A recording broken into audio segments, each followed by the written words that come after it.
There's what I would call an assault on public lands in our country right now. There are a number of politicians, a number of people who believe that a sell-off of our public lands is probably a really smart way to reduce the national debt.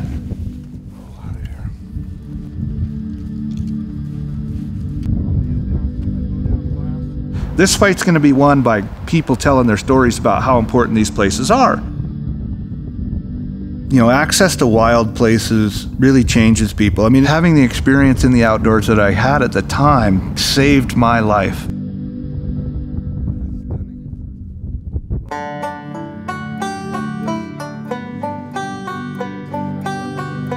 My story really, when it comes to the outdoors and public land, started as a young person hunting and fishing, and I think mostly taking for granted the fact that I could just go anywhere I want to go.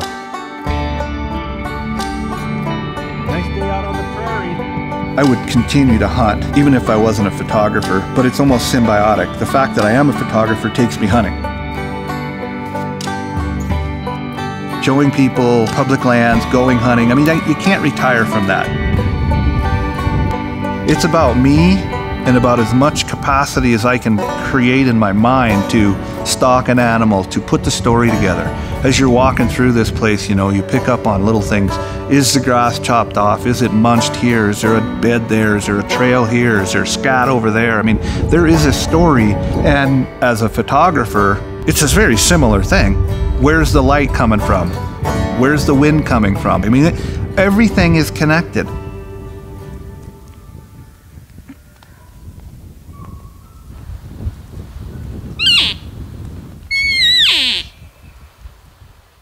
The closer you get, the more majestic it is, to the point where if you're close enough, it literally makes the hair on the back of your neck stand up. Coming through the woods, you're hearing the elk bugling and the noise, and it's just, there's nothing else like it.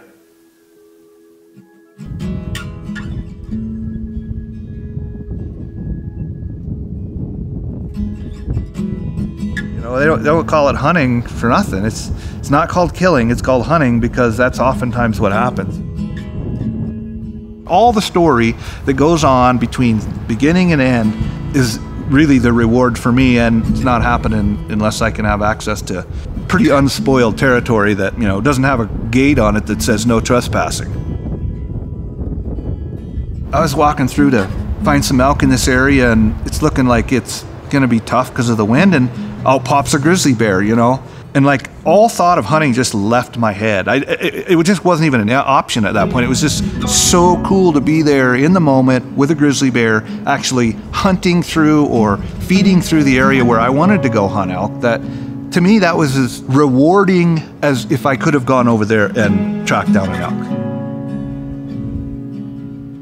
So when I go to these places and photograph them, the photographs are used to show other people what's out there. If we're not out here showing people what exists, it makes it a lot easier for someone to come in and take it. Because there's no story there, it's just a place. I encourage people to try and tell their story. You know, tell your story about a public lands visit. Tell your friends, you know, talk about the experience, because the more people that, you know, have those kind of life-changing moments and really accept the fact that this is their land. I mean, it's all of ours.